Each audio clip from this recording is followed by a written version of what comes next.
एक बार को बेंट किया, फॉर एग्जांपल मैंने एक बार को बेंट किया, ये यहाँ पे कितना शियर को रजिस्ट कर रही है, ये कितना शियर को रजिस्ट कर रही है उसके बारे में हम बात कर रहे हैं। तो ये हो जाएगा शियर फोर्स रजिस्टेड बाय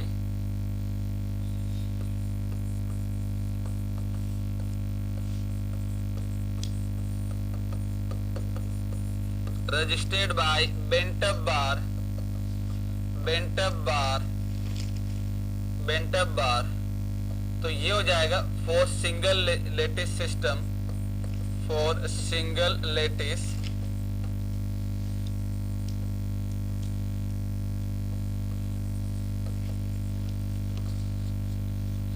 तो इसका जो वैल्यू दिया जाएगा वो क्या हो जाएगा, दैट इज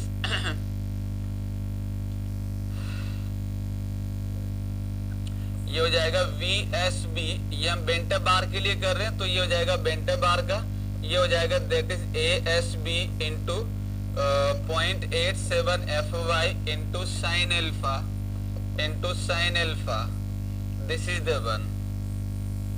तो अगर मैं सिंगल लेटिस सिस्टम के लिए अगर मैं बात करता हूँ, सिंगल लेटिस सिस्टम के लिए अगर मैं बात करता हूँ तो क्या होगा, LATTICE। तो लेटिस सिस्टम के लिए मतलब एक बार बेंट अप बार एक सेक्शन पे कितना शियर को रजिस्ट करेगी, हियर इट इज। यहाँ पे मेरे पास जो वैल्यू आ जाएगा वो क्या क्या होगा, ASB हो जाएगा that is cross section area of the bent up bar, ये हो जाएगा cross section area of the bent up bar, cross section area of bent up bar and VSB is what, shear force registered by bent up bar at a location, किसी भी एक location के ऊपर कितना resist कर रहा है वो आ जाएगा, that is the bent up bar at one location, ज्यादा बेटर होगा, एट वन लोकेशन, एक लोकेशन के ऊपर कितना रजिस्ट कर रहा है, that is the one. Alpha हो जाएगा इंक्लिनेशन एंगल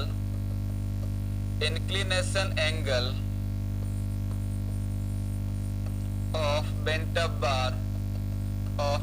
अप बार, ठीक है। तो एक बार को अगर हम बेंट करते हैं और किसी एक लोकेशन के ऊपर कितना शियर को रजिस्ट करेगा, that is given by this one. n number of बार है, पैरेलल लेटिस सिस्टम है, पैरेलल माने हमने इस तरीके से बेंट अप कर रखा है, लुक एट दिस, ये हो जाएगा। एंड इसके अलावा हम लोग कुछ ऐसे कर देते हैं, अगर मैं ऐसा कुछ सिस्टम करता हूं तो that is called the parallel lattice system. इसके लिए अगर मुझे देखना है कि भाई ये कितना शियर को रजिस्ट करेगा, इसका फॉर्मूला याद रखना है आपको, तो वो लिख लेते हैं। पहले आप लोग ये लिखिए फटाफट,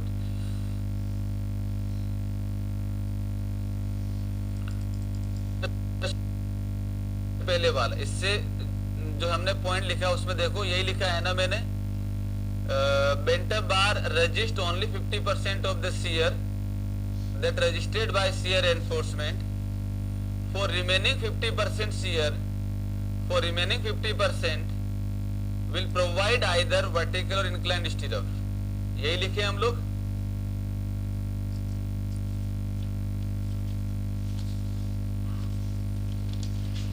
सर बेंट अप बार को ही क्रैंक बार बोलते हैं, हाँ बिल्कुल क्रैंक बार बोलते हैं। अब इसका बताएंगे, ये इसका क्रैंक लेंथ क्या होता है, प्रोजेक्टेड लेंथ क्या होता है, सारा बताएंगे।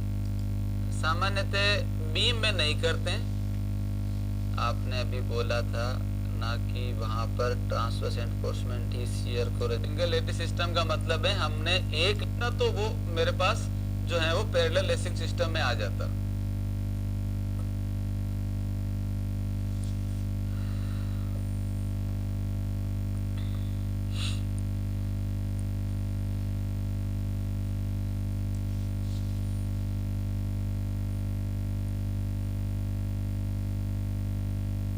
एक्सपोनेंट हो जाएगा if bent up bar provided parallel to each other, provided parallel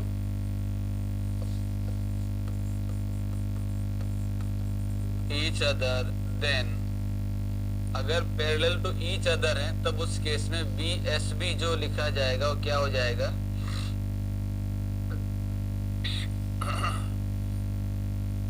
तो ये दिया जाएगा VSB is equal to ASB into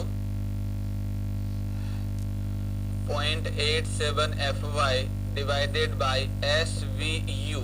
SVU is the spacing. SVU is the spacing into D into sin alpha plus cos alpha. Sin alpha plus cos alpha. ठीक है, तो सारे बाकी notation इसके सेम ही है, बाकी सारे नोटेशन सेम ही है, कोई इशू नहीं है।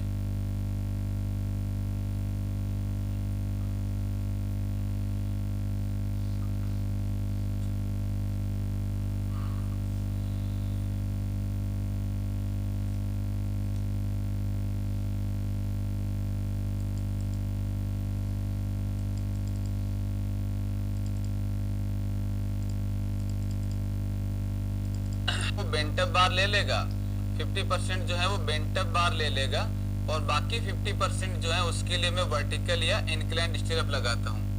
बाकी 50% के लिए मैं इंक्लाइंड और वर्टिकल स्टेप लगाता हूँ। ये जनरल बात थी, ये हमारे पास में क्या बात थी, जनरल बात थी, राइट। अब इसके बाद में हमने क्या लिखा कि भाई बेंटअप बार कितना लोड ले रही है, तो वो लोड ले रही है मेरे पास that is 0.87 FY into ASB into sine alpha. इसका जो वैल्यू होगा वो जितना शियर मुझे ट्रांसफर करवाना है उसके 50% के आसपास रहेगा या कम रह सकता है। आ रहा समझ में? तो अब अगर मैं यहाँ पे बोलता हूं कि भाई मुझे जो बाकी बच रहा है, कितना बच रहा है जिसके लिए मुझे वर्टिकल और इंक्लाइंड स्टीरअप देना है, तो उसके लिए हम क्या लिखेंगे, वर्टिकल और inclined stirrup are provided for the shear, vertical और इंक्लाइंड स्टीरअप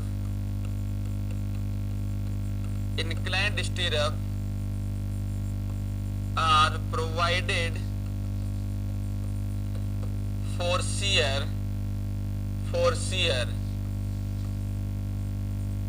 shear क्या हो जाएगा, ध्यान से देखिएगा, that is maximum of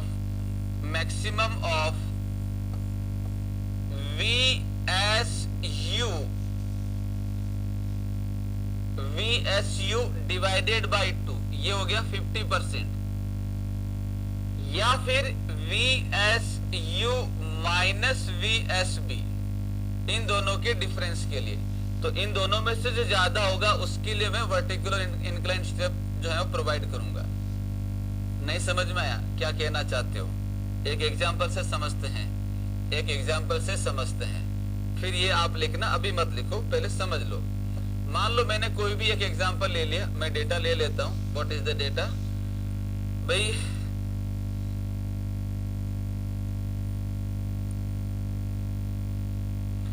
VSU का जो वैल्यू है, VSU that is the shear force resisted by shear enforcement,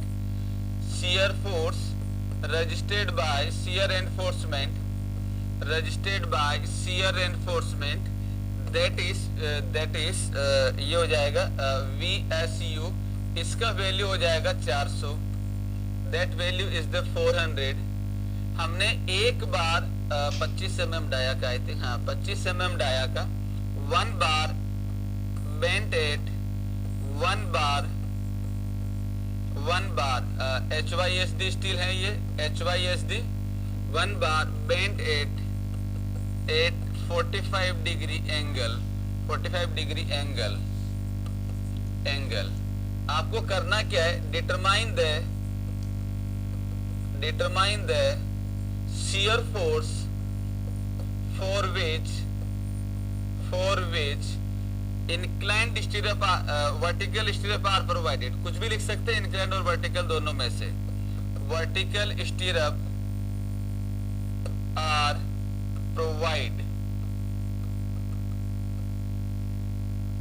are provide. ठीक है, आपको ये बताना है कि भी कितने शियर के लिए हम जो है इंक्लाइन स्टीरअप देंगे, जिसमें एक बार HYSD स्टील की है जो 45 डिग्री एंगल पे बेंड की गई है। एंड चलो तो क्या होगा, लुक एट दिस। तो भाई हम ये जानते हैं, ध्यान से देखिएगा, इतना मुझे शियर फोर्स ट्रांसफर करवाना है, चाहे इतना मुझे शियर फोर्स ट्रांसफर करवाना है बेंट अप बार और वर्टिकल बार दोनों के द्वारा मिला के। अगर मैं इसको सोल्व नहीं करता हूं तो सिंपल जनरल कंसेप्ट क्या कहता है, इसका आधा यानी कि इसका 50% यानी कि 200 किलो न्यूटन जो है वो वर्टिकल स्टीरअप ट्रांसफर करेगा। ये तो कंफर्म है, 200 तो करेगा ही करेगा, इसका हाफ तो करेगा ही करेगा। लेकिन हमें ये भी चेक करना पड़ेगा कि भाई अगर आपने जो बेंटअप जो बार को बेंड किया है वो मान लो किसी भी सिचुएशन में ये मान लेते हैं कि ये 170 का ही ट्रांसफर कर पा रहा है। कौन? बेंटअप एक बार जो बेंड करी है वो मान लेते हैं 170 का ही ट्रांसफर कर रहा है। हमें ट्रांसफर कितना करवाना, 400। तो भाई वर्टिकल स्टीरअप जो मैं दूंगा वो किसके लिए दूंगा, इसके लिए दूंगा, दिस इज द 230 के लिए। भाई मिनिमम 200 तो होगा ही होगा, 50% तो होगा ही होगा। क्लियर है? अब अगर ये जो बेंटअप बार है वो अगर ओनली 170 का ही लोड ट्रांसफर कर पा रही है तो बाकी बचे हुए के लिए मैं क्या कर दूंगा, वर्टिकल स्टीरअप दे दूंगा। राइट? अब इसका उल्टा कर लेते हैं, मान लेते हैं जो बेंटअप बार है वो 270 का ट्रांसफर कर रही है, तो मैं इन दोनों का डिफरेंस देखूंगा तो ये हो गया 130। लेकिन कोड ये कहता है कि भाई 50% तो करना ही करना है। अगर ज्यादा आता है तो ज्यादा वाले के लिए कर दीजिए, लेकिन अगर कम आता है तब तो 50% तो देना ही देना है। Here it is maximum of 50% और इन दोनों का डिफरेंस। अगर ये ज्यादा हो गया तब तो इसके लिए दे दो, वो तो फिर मैंडेटरी हो गया। लेकिन अगर ये कम हो गया यानी कि 130 ही हो गया, 50% से कम है, तो फिर हम लोग 50% तो देंगे ही देंगे। सबको क्लियर हो गया, हाँ या ना? तो यहाँ पे हम लोग क्या कर लेंगे, ये वाली चीज जो है हम लोग निकाल सकते हैं। तो सबसे पहले हम लोग इसमें देख लेते हैं, that is shear force registered by bent up bar, shear force registered by bent up bar. तो ये हो जाएगा VSB is equal to ASB into 0.87 FY into sine alpha. So let me put the data. ASB 1 bar into pi by 4 into 25 का square into 0.87। HYSD दे रखा, grade नहीं दिया तो 415 लेंगे। So this is the 415 into sin 45 degree. So VSB का जो value आ रहा है that value is, तो ये हो जाएगा पाई बाई 4 इंटू 25 का square into 0.87 into 415 into sin alpha 45 degree. So this value is 125.32 kilonewton. 125.32 kilonewton. ठीक है, तो यहाँ पे क्या हो जाएगा, नेक्स्ट हो जाएगा shear force for vertical stirrup, तो ये हो जाएगा that is max of VSU divided by 2 और VSU minus VSB। तो यहाँ पे हम लोग लिख सकते हैं that is the max of 400 by 2 यानी कि 200 किलो न्यूटन के लिए तो हमें करना ही करना है। दूसरा 400 माइनस इतना करना था हमें 400 वाला, उसमें से बेंटअप बार ने जो रजिस्टर किया है that only is 125 kilo Newton. So what is the remaining? That is the 274.68 kilo Newton. So the answer हो जाएगा that is 274.68 किलो न्यूटन। तो इसके लिए हम लोग वर्टिकल स्टीरअप देंगे। अगर ये वैल्यू आपके पास 125 की जगह अगर 225 आ जाता, तो मैं जब यहाँ पे डिफरेंस निकालता तो ये क्या हो जाता, अगर मैं 225 करता तो ये वैल्यू आता 174। तब उस केस में हम लोग ये वाला देते। सबको क्लियर हो गया? चलिए, ये अच्छे लेवल के क्वेश्चन के कंसेप्ट हैं, है ना। आप लोगों से जो पूछा जा सकता है वो ओनली फॉर्मुलेशन पूछे जा सकते हैं, बट इसका न्यूमेरिकल्स पार्ट में आता है तो ये अच्छे लेवल में चीजों में आ जाती हैं। ठीक है ना, नोट करिए, लिखो इसको।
Not steel for shear reinforcement should not more than Fe415। तो आप लोग जो मैक्सिमम ग्रेड जा सकते हैं वो 415 तक जा सकते हैं, इससे ज्यादा नहीं होगा। ठीक है ना, राइट। इसका मतलब ये हो जाएगा कि जो ग्रेड होगा वो ग्रेड क्या हो जाएगा, that is less than equal to Fe415। इससे ज्यादा नहीं होगा, ये इसका मतलब है। माने अगर मैं WSM में वैल्यू यूज करता हूं तो शियर एनफोर्समेंट में जो मैक्सिमम वैल्यू जा सकती है 230 मेगापास्कल। Fe415 के रेस्पेक्ट में 230 होता है और 500 के रेस्पेक्ट में 275 होता है, लेकिन ये मना करता है कि 500 यूज ही नहीं करेंगे। अगर किसी क्वेश्चन में लिखा आ जाता है 500 तो भी आपको 230 लिखना वहां पे, क्योंकि मैक्सिमम ग्रेड के लिए क्लियरली मना करा गया कि 415 से ज्यादा नहीं जा सकता। चलिए, दिस इज द नोट 1। दूसरा हो जाएगा, इसको लिखो फिर आगे लिखते हैं।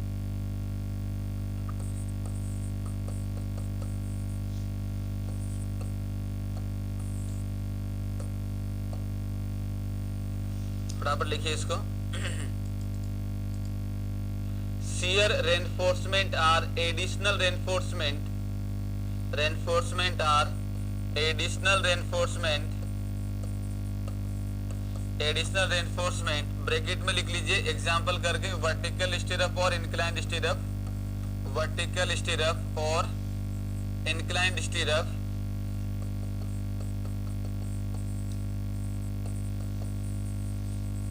ब्रैकेट बंद। ये दो ही एडिशनल स्टिरअप, बेंट बार नहीं है। तो shear enforcement are additional stirrup, bracket में लिख लो वर्टिकल और inclined stirrup,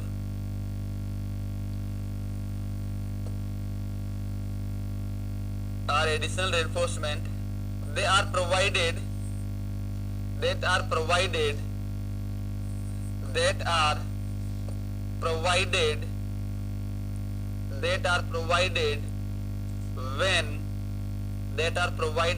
when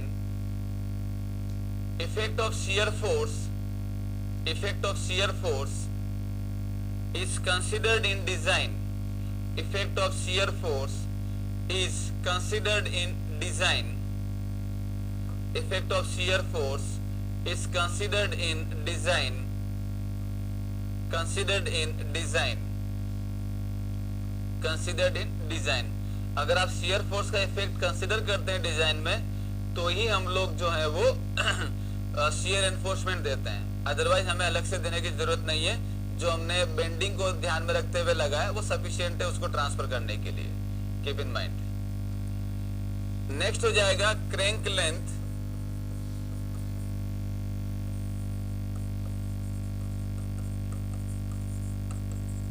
crank length, crank length क्या होता है दोस्तों? तो अगर हम देखें तो मान लीजिए मेरे पास में कोई भी एक बार दे रखा है, look at this, this is the bar जो किसी एक सर्टेन एंगल के ऊपर बेंट की गई है।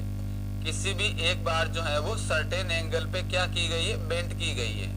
तो ये पार्ट हो जाएगा D and this is the one. ध्यान से समझिए इसको।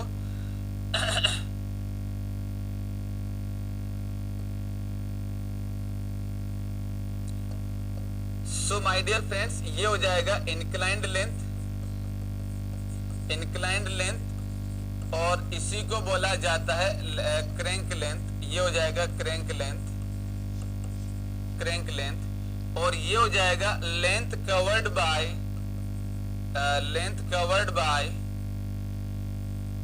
कवर्ड बाय क्रैंक लेंथ, या हॉरिजॉन या projection of the crank length, या projection of the crank length, crank length. This is the angle alpha and this is the D. D is the effective depth, D is the effective depth, effective depth. बस अब तो 8वीं class 9th class में हम लोग जानते हैं trigonometry, sine alpha, कोस alpha, tan alpha को लेके। तो माय डियर फ्रेंड्स, अगर आपसे पूछा जाए, फॉर एग्जांपल मैंने बोल दिया कि भाई मेरे पास में जो एंगल है, ये मैं एग्जांपल ले लेता हूँ, लुक एट दिस, और मैं बोल देता हूँ यहाँ पे कि भी मेरे पास में this angle is the 45 degree and it is the depth D. Example मैंने ले लिया, तो इसकी क्रैंक लेंथ क्या होगी, इसकी क्रैंक लेंथ क्या होगी, माने ये लेंथ क्या होगी, टेल मी।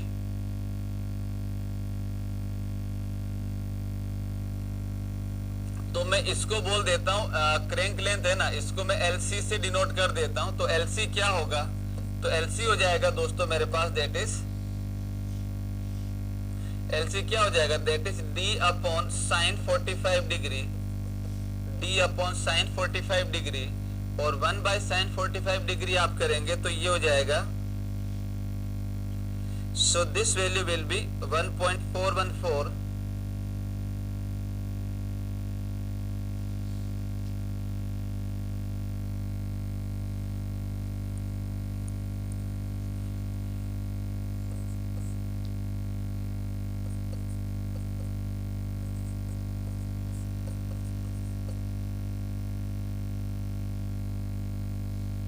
ठीक है, तो ये हो जाएगा दोस्तों मेरे पास क्या होगा, दिस इज द वन, ये आ जाएगा मेरे पास, दैट इज डी अपॉन, तो दैट वैल्यू इज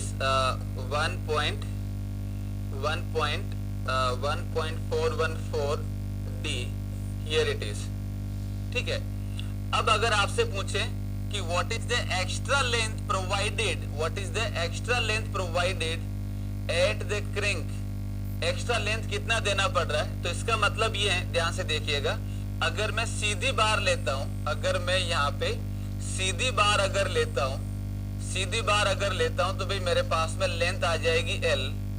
लेकिन अगर मैं क्रैंक कर देता हूं तो क्रैंक करने से भाई मेरे पास में क्या होगा, ये मैंने क्रैंक कर दिया कुछ ऐसे, तो यहाँ पे कितना लेंथ बढ़ गया, कितना लेंथ बढ़ गया, एडिशनल लेंथ कितना हो गया। तो उसमें हम क्या करें, इस वाली लेंथ में से ये माइनस कर देता हूं, इस वाली लेंथ में से ये वाला लेंथ माइनस कर देता हूं, तो भाई क्या हो जाएगा, मेरे पास एडिशनल लेंथ आ जाएगा, हाँ या ना, राइट। तो ये हो जाएगा length covered by crank, length covered by crank. तो लेंथ कवर्ड बाय क्रैंक क्या हो जाएगा, दैट इज लेंथ, ये हो जाएगा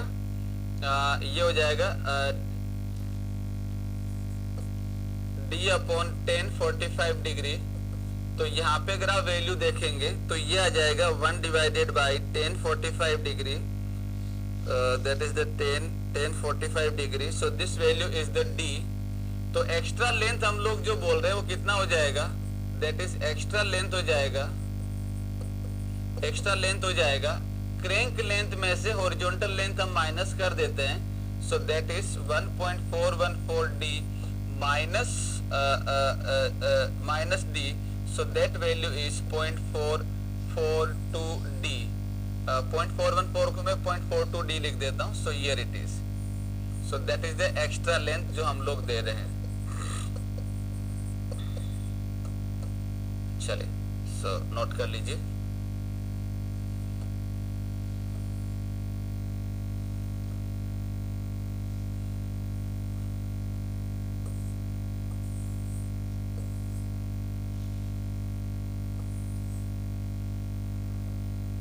This is the note 3.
For example, now what I 500 m, आप मैं ना इसको भूल जाओ। चलो, अब यहाँ पे अगर किसी को इस एग्जाम्पल में डाउट है तो एक काम करो, आप मैं ना इसको भूल जाओ, सारा भूल जाओ, मुझे नहीं समझ में आता क्या है। मान लो मैं एक आपसे 9th क्लास का एक प्रॉब्लम दे देता हूँ। आपने 9th तो करा हुआ, यह सीधी सी बात है। मैंने कहा कि भाई एक बार जो है वो एक बार है जिसकी लेंथ मैंने मान लिया 500 mm है। कितना है, 500 mm है, ठीक है, कोई इशू नहीं है। मैंने क्या किया, मुझे इस लेंथ को जो है दो पॉइंट के बीच में लगाना है, दो पॉइंट के बीच में लगाना है। तो दो पॉइंट के बीच में सीधी डिस्टेंस मेरे पास में जो है वो 500 mm है for example. Now what I did, मैंने आपको ये कहा कि भाई अब मेरे पास में मैंने ए पॉइंट को ऊपर शिफ्ट कर दिया, ए पॉइंट को मैंने ऊपर शिफ्ट कर दिया और बी पॉइंट अपनी जगह बना हुआ है, बी पॉइंट अपनी जगह बना हुआ है और मैंने इस बार को एक जगह बेंड किया। एक जगह बेंड करने का मतलब एक एंगल पे बेंड किया। हियर इट इज,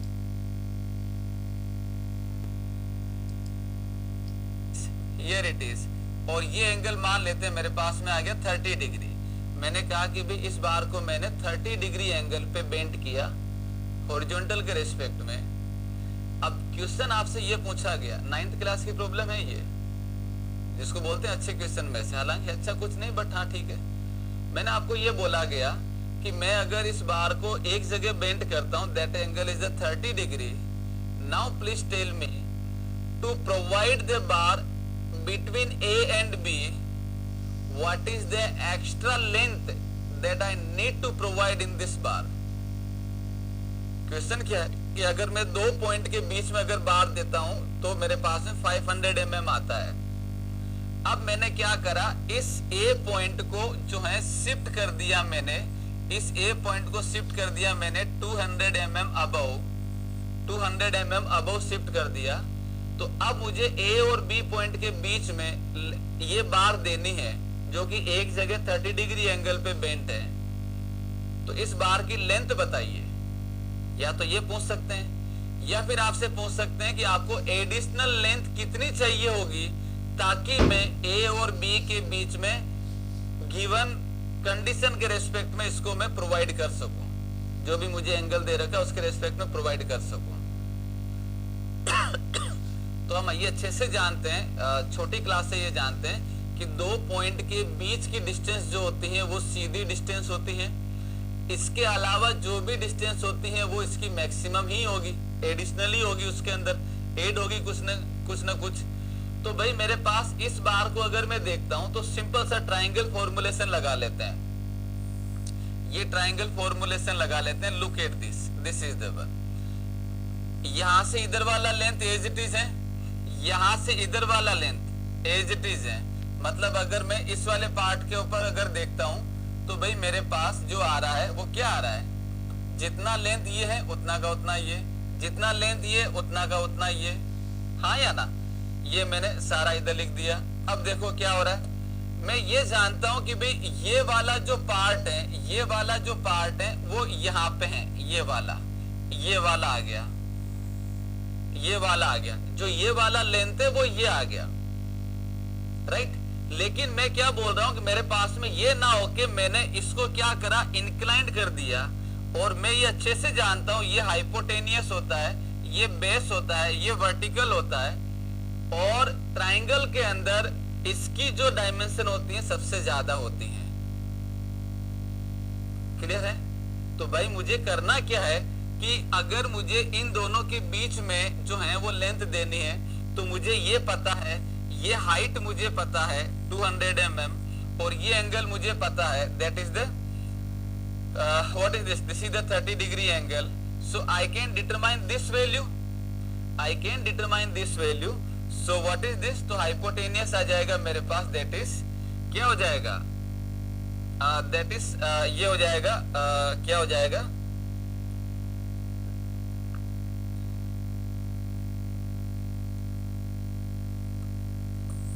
सो ये हो जाएगा मेरे पास, दिस इज द वर्टिकल, ये आ जाएगा this is the sine theta is equal to vertical divided by hypotenuse.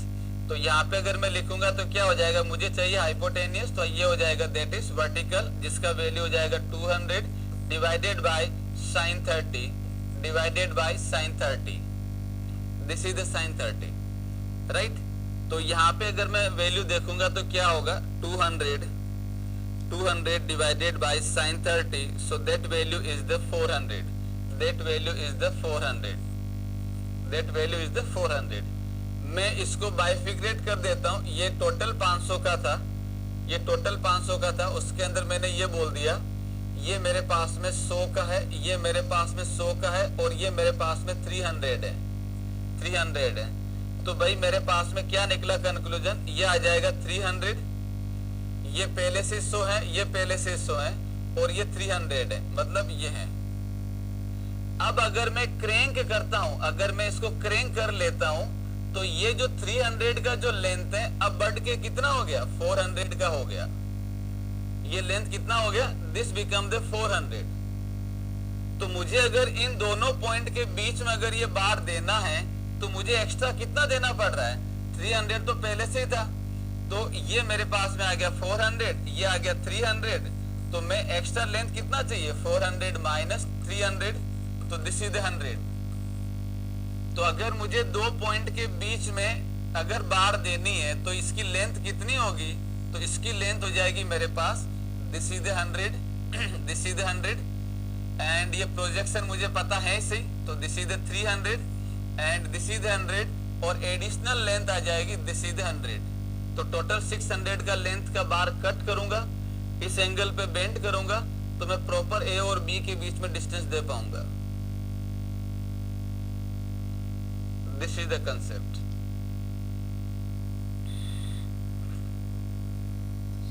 Five 553.58 क्या है, अच्छा कुछ, अच्छा 500 से किया होगा इसने,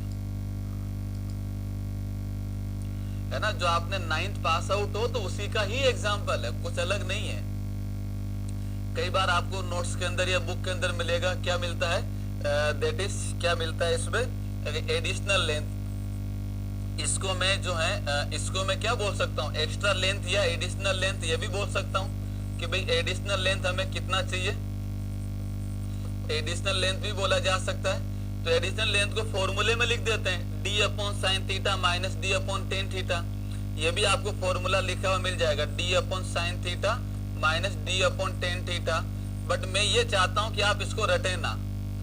कितने रटोगे, बहुत सारी चीजें हैं, ये तो 9th का आराम से कर सकते हैं ना समझ के। ये आपको कहीं ना कहीं देखा हुआ मिलेगा। क्रैंक लेंथ निकालनी है तो d अपॉन साइन थीटा का फॉर्मूला लिखाया जाता है, एडिशनल लेंथ के लिए लिखाया जाता है। It is not the formulation, right. चलिए, सो ये कंसेप्ट हो गया। एक बार देख लो इसको, कोई डाउट हो तो बताओ।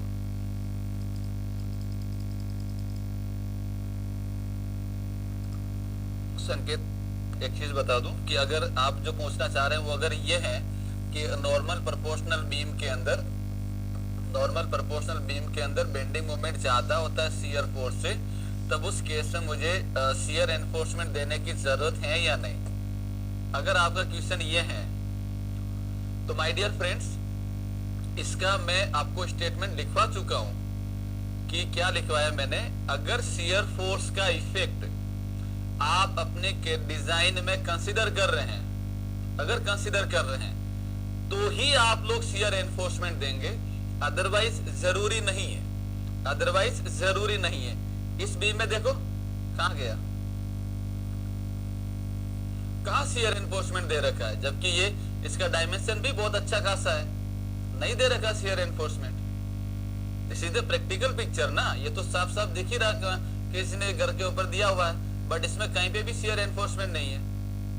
सो ऑब्वियस सी बात है, इन्होंने क्या किया होगा, जब डिजाइन करी होगी तो ट्रांसवर्स एनफोर्समेंट की स्पेसिंग इन्होंने कम कर दी होगी कि मैं एडिशनल शियर एनफोर्समेंट ना देके ट्रांसवर्स की थोड़ी सी स्पेसिंग कम कर दूंगा। अगर शियर आ भी रहा होगा तो भी ये कर लेगा, एडिशनल हमें देने की जरूरत नहीं है, ठीक है ना। तो शियर एनफोर्समेंट एडिशनल एनफोर्समेंट होता है, ये तभी दिया जाता है जब शियर फोर्स का इफेक्ट आप लोग कंसीडर करते हैं डिजाइन में, और शियर का इफेक्ट इतना आसान नहीं है कंसीडर करना डिजाइन में ठीक है ना। तो दिस इज, अगर आपका क्वेश्चन ये है तो इसका आंसर ये होगा।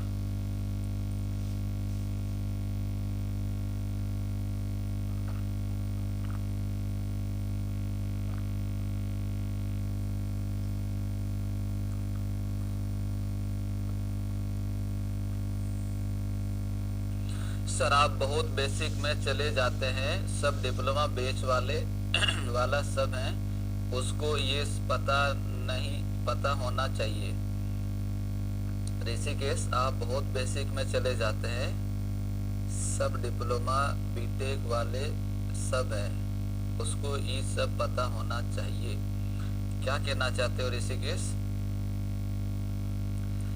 मैं यहाँ पे कोई भी ऐसी चीज सिंपली ये बोल के नहीं कह रहा कि आपने 9th में ये पढ़ लिया होगा और उसका फॉर्मूला ये है। मैं उसको यहाँ पे बता भी रहा हूँ कि 9th में आपने ये किया था, है ना। और कोशिश कर रहा हूँ कि मैं वैसे मान के चल रहा हूँ किसी को कुछ नहीं आता है, थोड़ा बहुत आइडिया है भाई। अगर पास आउट है, 9वीं 10वीं पास है तो पास करिए तो कुछ तो पढ़ाई होगा, बस उतना ही मान के चल रहा हूँ कि वह पढ़ा था, बस दैट्स ऑल। तो कोशिश ये कर रहा हूँ कि हर चीज को कवर करते हुए ताकि आपको सबको समझ में आए। और चाहे डिप्लोमा का हो, चाहे हिंदी मीडियम, इंग्लिश मीडियम, कोई भी हो, सबको जहां तक मैं समझता हूँ समझ में आ रहा होगा। कोई ऐसा है जिसको समझ में नहीं आ रहा हो? एनीवन? कोई भी स्टूडेंट ऐसा, या कोई भी चीज ऐसी जो मैंने आपको डायरेक्टली लिखवा दी हो ये बोल के कि ये आपको पता होगा? जो चीज मैंने छोड़ी भी होगी, एक दो जगह मुझे ध्यान है जिसको मैंने बोला आगे बताऊंगा, जैसे कर्टेल बार का कितना लेंथ लेंगे वो आगे आएगा, हम देखेंगे उसके बारे में। अपार्ट फ्रॉम दैट कोई डाउट हो तो बताइए। डाउट रहता है, बार बार पहुंचने के बावजूद अगर नहीं पहुंचते हैं तो फिर ये आपकी अपनी जिम्मेदारी होगी। ये रिकॉर्डिंग मोड में है, अगेन बोल रहा हूं, अगर कुछ भी डाउट रहता है ask me, I will answer you. आपका डाउट क्लियर करना मेरी रेस्पॉन्सिबिलिटी है।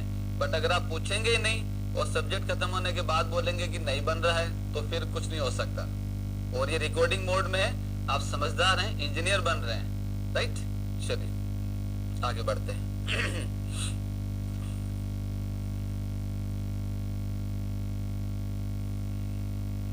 सर आप ट्रिगोनोमेट्री पढ़ाने लगे। ट्रिगोनोमेट्री जरूरत है बेटा, वरना कितने फॉर्मूले याद करोगे। तो मैं अगर यहाँ पे फॉर्मूला लिखवा तो फिर ये एडिशनल लेंथ का जो फॉर्मूला होता है, आप अगर और कहीं देखोगे या कहीं अगर आप देखते हो तो ये लिखवाया जाता है, that is d upon sine theta minus d upon tan theta.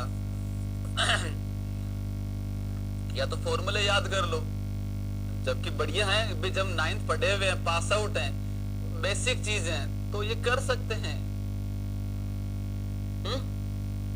बाकी चाहो तो ये लिख लो, this is the additional length, this is the length crank length. बाकी ज्यादा बढ़िया है कि ये ट्रायंगल जानते हैं तो उससे कर सकते हैं, आई थिंक सो। चलिए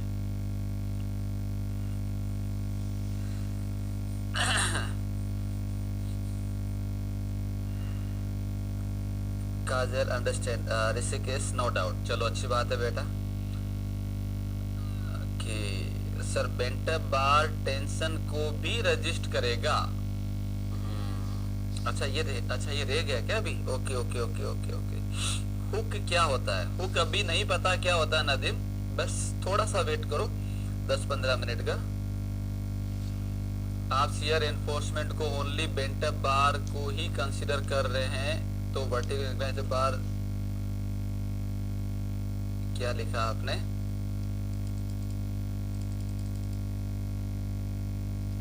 और इसीलिए एफर्ट दे रहा हूं ताकि आपको चीजें एग्जाम में जब क्वेश्चन पढ़ो कैसा भी घुमा के पूछ ले तो आप उसको कर पाओ। That is my aim. और इसीलिए मैं बार बार आपसे इंसिस्ट करता रहता हूं कि बेटा जी पूछो। ओके, तो करो ये मेहनत। 4-5 महीने हैं अभी, बहुत सारे पेपर जो हैं आप लोग अप्लाई कर सकते हैं, अभी निकले हुए। जैसे डीडीए का निकला हुआ है जिसका पेपर होना है, एक रेलवे के अंदर निकला हुआ DFCCL पता नहीं क्या है, उसमें निकली हुई वैकेंसी। SSC JEE की वैकेंसी का पेपर अक्टूबर में। Haryana public service commission JEN का पेपर जो है अभी 8 तारीख से उसका फॉर्म भरा जाएगा। उसका पेपर भी मोस्टली अक्टूबर या अक्टूबर के लगभग है, डेट याद नहीं है। मतलब ये मान के चल लो कि 2 महीने बाद में एग्जाम का फ्लो है। और अगर आप ये कर लेते हैं, जितना आपको मैं बोल रहा हूं और पूछ रहा हूं उतना आप अगर आप कर लेते हैं, जिंदगी संवर जाएगी। आपको आइडिया भी नहीं है कि अभी आप कहां और किस सिचुएशन में, और आज का टाइम क्या चल रहा है। गवर्नमेंट जॉब बेस्ट है। जिस फेथ पे आप यहाँ मेडिजी में हैं वो फेथ फुलफिल हो। कंटेंट जब अच्छा जा रहा है तो फिर रिजल्ट अच्छा ही चाहिए। वी आर हियर कि आप लोगों का जिंदगी बन जाए। ठीक है ना। तो जो भी पूछा जाता है, बार बार बोलता हूँ, पूछो, डाउट लाओ, I will answer you. Question बनाओ, डाउट रहता पूछिए मुझसे, आंसर मिलेगा आपको, ठीक है ना। चलो, तो ये ध्यान रखना। अब यहाँ पे 2-3 डाउट हैं जो मैं पहले उसको कवर कर लेता हूँ, उसके बाद में आगे बढ़ते हैं। एक स्टूडेंट का डाउट ये है कि ट्रांसवर्स एनफोर्समेंट और शियर एनफोर्समेंट में क्या अंतर है। तो मेरा आंसर उस स्टूडेंट को ये है कि माय डियर फ्रेंड्स, अगर मैं, ध्यान से सुनना बेटा, अगर मैं ये जो स्टीरअप है, ये स्टीरअप मैंने यहाँ लगाई है, ये स्टीरअप मैंने यहाँ लगाई है, ये स्टीरअप मैंने यहाँ लगाई है, सिंपली ये मैंने स्टीरअप लगा रखी एंड सो ऑन, ये सारा चल रहा है। अगर फेस ऑफ सपोर्ट से लेके इधर एंड तक, अगर इधर एंड तक सारी स्टीरअप में स्पेसिंग सेम है, अगर सारी स्टीरअप में स्पेसिंग सेम है, जैसे इसमें दिख रहा है आपको, जैसे इस डायग्राम में दिख रहा है, इस डायग्राम में दिख रहा है, सारी स्टीरअप में अगर स्पेसिंग सेम है, तो ये जो है इसका जो नाम होगा वो नाम हो जाएगा दैट इज, इसका नाम हो जाएगा that is transverse reinforcement, transverse reinforcement.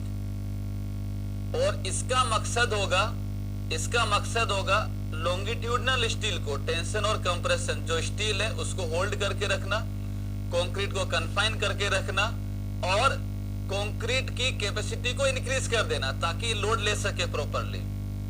That is the purpose of the transverse enforcement. ठीक है, कोई समस्या इसमें किसी को?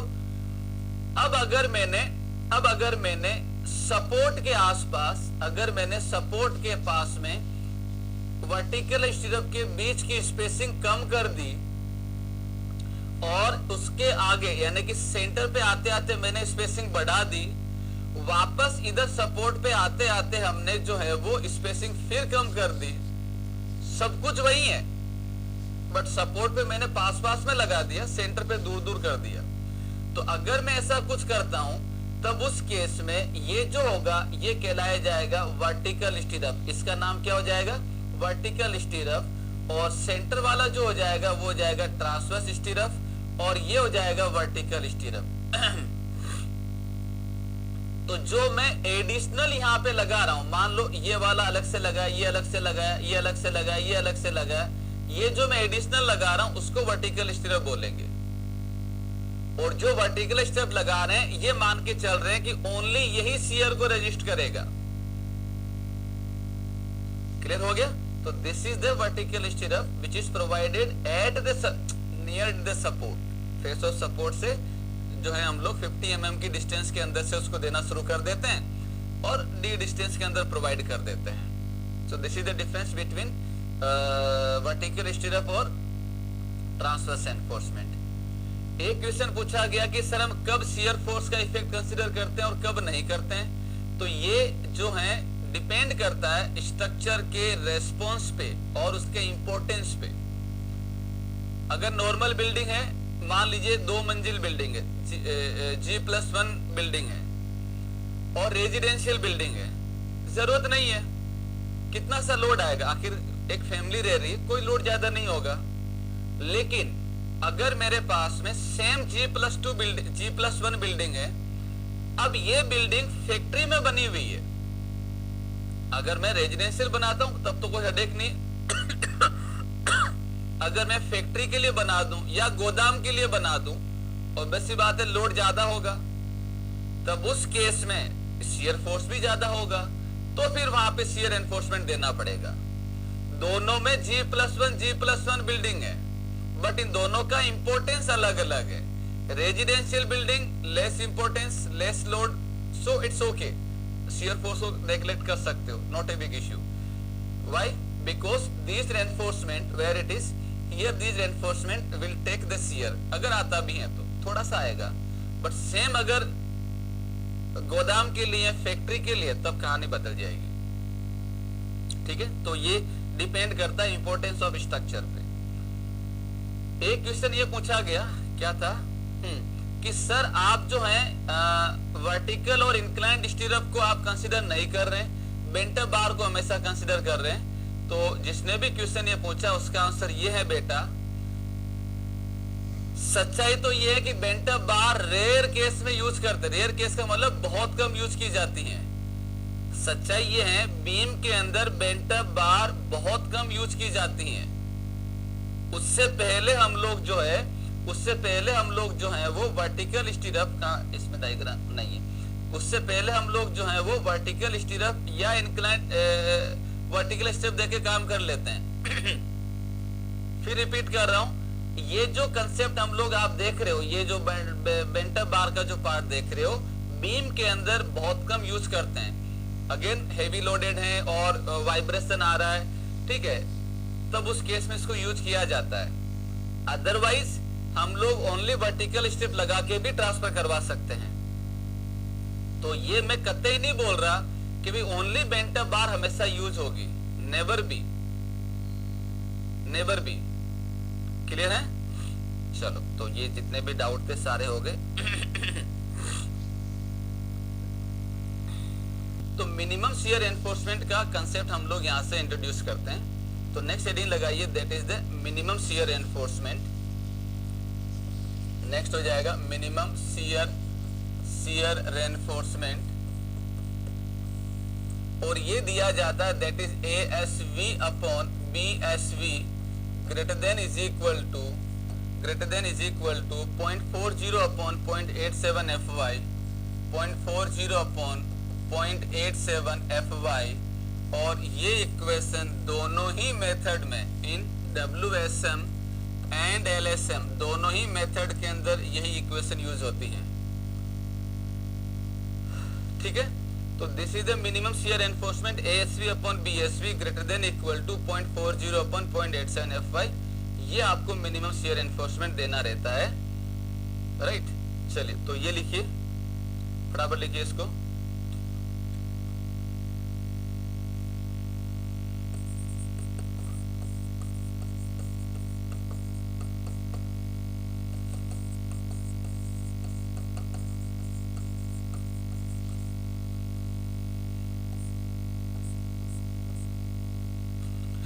So that is the ASV divided by BSV greater than equal to 0.40 upon 0.87 FY।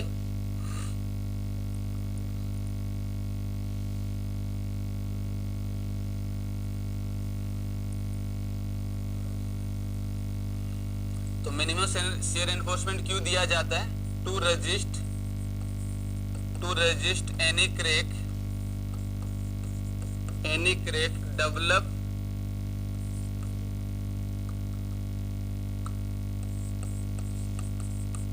develop due to creep and shrinkage। अगर creep और shrinkage की वजह से क्रैक होता है तो उसको रजिस्ट करने के लिए दिया जाता है। टू रजिस्ट डायगोनल टेंशन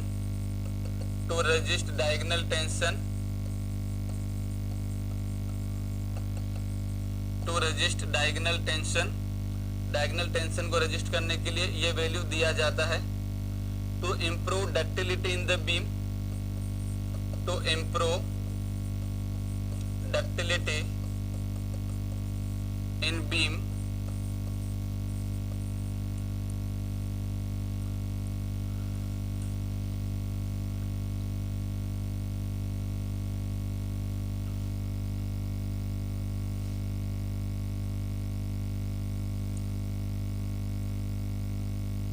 और नेक्स्ट हो जाएगा to improve dowel action.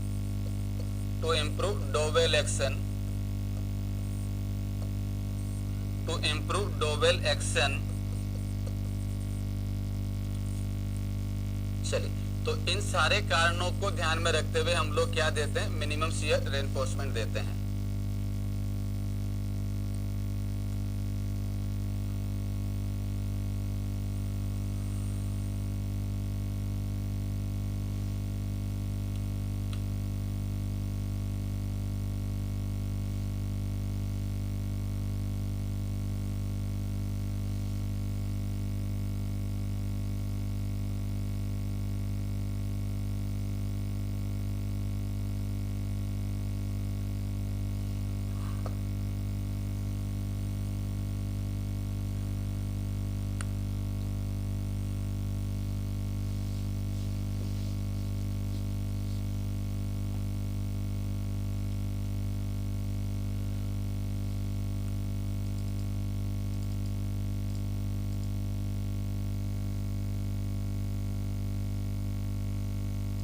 Accuracy in MCQ का एक ही तरीका है,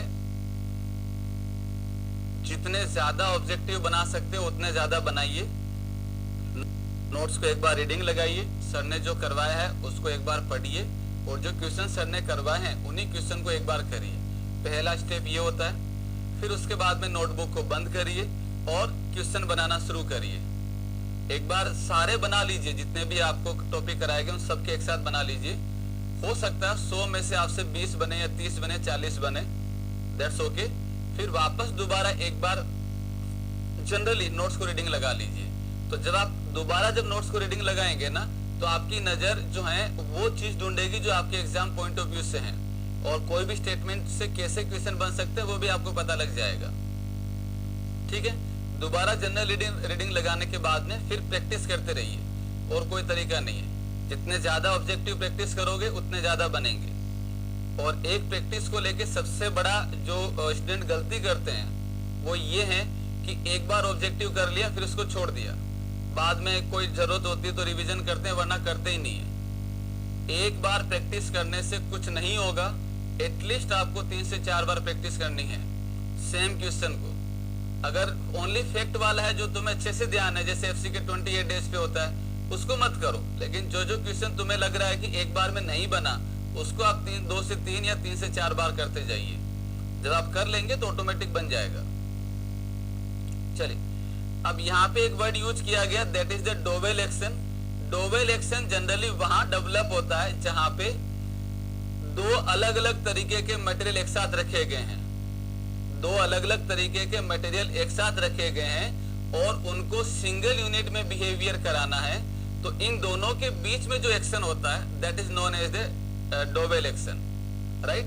तो कोई भी 2 मटेरियल एक साथ रखे गए हैं और दोनों को सिंगल यूनिट में मान के हम लोग बिहेवियर कर रहे हैं, तब उन दोनों के बीच में जो बिहेवियर होगा that is known as the dowel action, that is known as the dowel action.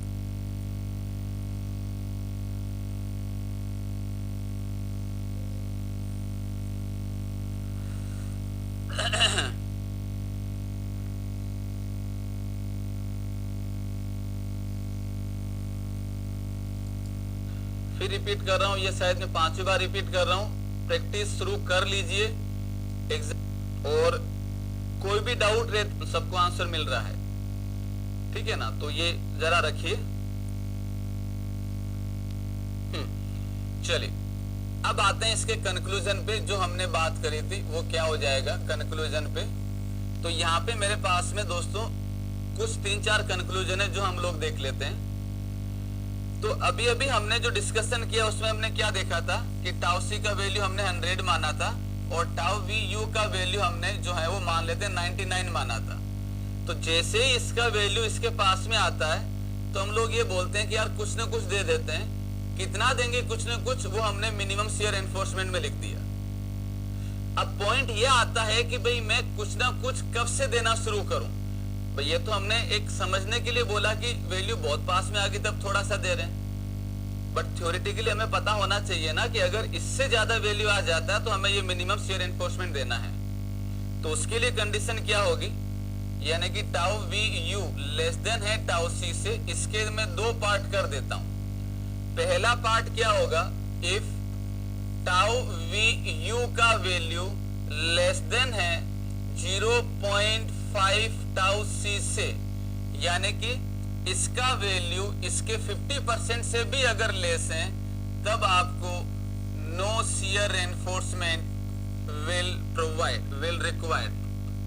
Required. आपको किसी भी तरह के शियर एनफोर्समेंट की आवश्यकता नहीं होगी, या ऐसे लिख सकते हैं विल नॉट प्रोवाइड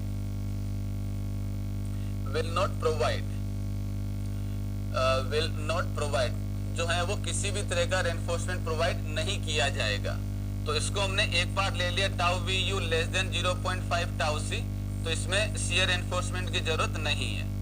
दूसरा क्या हो जाएगा, दूसरा हो जाएगा मेरे पास, दूसरा हो जाएगा इफ 0.5 टाउ सी से ज्यादा है, टाउ सी से ज्यादा है लेकिन टाउ सी से कम है, टाउ सी से कम है या बराबर है, तब उस केस में हम लोग क्या बोलेंगे, तब उस केस में हम लोग ये बोलेंगे minimum shear enforcement will provide minimum shear reinforcement will provide यहाँ पे reinforcement लिख देना। तो दूसरी सिचुएशन हम लोग ये लिख रहे हैं 0.5 tau c less than equal to tau we you less than equal to tau c. ये दो सिचुएशन बन रही है। तो इसकी मैंने दोस्तों दो सिचुएशन बना दी, ये और ये। इसमें हमें जरूरत नहीं है बिल्कुल भी, और इसमें हम मिनिमम देते हैं। इसमें हम लोग क्या दे रहे हैं? मिनिमम दे रहे हैं। ये दोनों ही सिचुएशन इसकी हैं। अब अगर मैं आपसे बोल देता हूं कि भाई, अब अगर मैं आपसे क्या बोल देता हूं, मैं ये बोल देता हूं कि भाई अगर आपके पास में tau we you less than है टाउ सी से, तब क्या करेंगे? नाउ अब क्या करेंगे? तो अब हम क्लियर हो चुके हैं कि इसकी दो सिचुएशन है, ये इसमें नहीं देते हैं, इसमें देते हैं। ये क्रिटिकल बन गया। तो हम लोग जब जनरली बात करेंगे तो क्रिटिकल को ध्यान में रखते हुए ही बात करेंगे, ठीक है। तो नाउ ऑनवर्ड्स अगर क्वेश्चन में लिखा आ जाता है कि tau we you less than है टाउ सी से, तो अब आप लोग ये बोलेंगे that minimum shear enforcement will be provide. Minimum shear enforcement will provide. ये जो है वो मिनिमम शियर एनफोर्समेंट दिया जाएगा। क्लियर हो गया? तीसरा हो जाएगा, अगर मेरे पास में टाउ वी यू का वैल्यू ज्यादा हो जाता है टाउ सी से, तब तो शियर रेनफोर्समेंट देंगे ही देंगे। Then shear reinforcement will be provide for shear tau we u minus tau c. इन दोनों के डिफरेंस के लिए हम लोग क्या करेंगे? शियर रेनफोर्समेंट देंगे। लेकिन इसकी कंडीशन क्या है? इसका कंडीशन ये हो जाएगा, shear reinforcement for tau we u minus tau c. यानी कि इसके लिए जो शियर रेनफोर्समेंट आया है that shall not less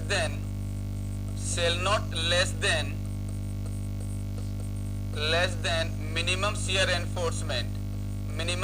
reinforcement। मतलब क्या हुआ? मान लेते हैं मेरे पास में टाउ सी का वैल्यू 100 है और टाउ वी यू का वैल्यू जो है वो कुछ मान लेते हैं 102 है। अगर पहले मैं मान लेता, अगर इसका वैल्यू 98 होता तो हम लोग मिनिमम शियर एनफोर्समेंट देते, और मिनिमम शियर एनफोर्समेंट से मान लीजिए हमारे पास 100 mm स्क्वायर का स्टील देना है। मिनिमम शियर एनफोर्समेंट के रेस्पेक्ट में हमें कितना स्टील देना है? 100 mm स्क्वायर का। इतना तो देना ही देना है। अब अगर हम, ये तो हमने मिनिमम के लिए बात कर ली। अब अगर मैं बोलता हूं कि भाई मुझे 102 ट्रांसफर करना है, तो इसका मतलब टाउ वी यू ज्यादा हो गया टाउ सी से। तो हम जो शियर एनफोर्समेंट देंगे वो किसके लिए देंगे? 102 माइनस 100 यानी कि 2 यूनिट के लिए, इन दोनों के डिफरेंस के लिए देंगे ना। और इस शियर को ट्रांसफर करने के लिए मान लीजिए आपके पास ओनली 30 mm स्क्वायर स्टील की जरूरत है, ओनली इतनी जरूरत है। तो कोड ये कहता है कि अगर ये ज्यादा हो जाता है तो हम इन दोनों के डिफरेंस के लिए शियर एनफोर्समेंट देंगे, लेकिन ये रेनफोर्समेंट किसी भी सिचुएशन में मिनिमम से कम नहीं होना चाहिए। अगर इन दोनों के डिफरेंस के लिए जो शियर एनफोर्समेंट आया है वो अगर लेस देन है मिनिमम से, तो मिनिमम देंगे। लेकिन अगर इसका वैल्यू ज्यादा आ गया, जैसे मान लो 300 आ गया, तब तो फिर ये तो देना ही देना है। ठीक है, तो ये आपको ध्यान रखना है। ये हो जाएगा तीसरा सिचुएशन। चौथा क्या हो जाएगा? फोर्थ हो जाएगा, दैट इज ये हो जाएगा इफ टाउ वी यू ज्यादा हो जाता है टाउ सी मैक्स से, तब section will be redesign. Section will be redesign. Section redesign होगा और आपके पास कोई चॉइस नहीं है, क्योंकि इससे ज्यादा तो ले नहीं सकता। चलो ये ध्यान रखना है। और इसके बाद में मेन पॉइंट के अंदर आ जाएगा, that is maximum spacing for shear reinforcement. तो पहला हम लोग देख लेते हैं फॉर वर्टिकल स्टीरअप,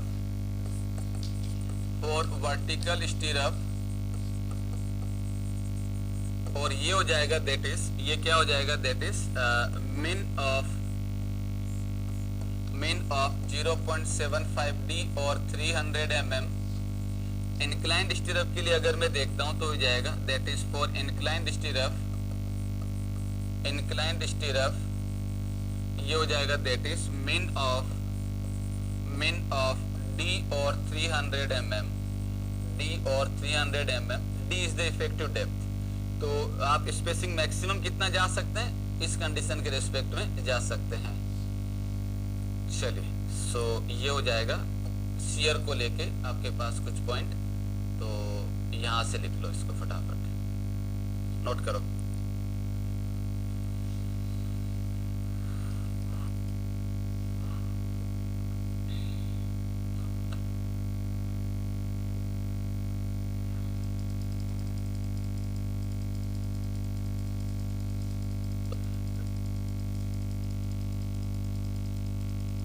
MCQ ही कर रहे हैं। और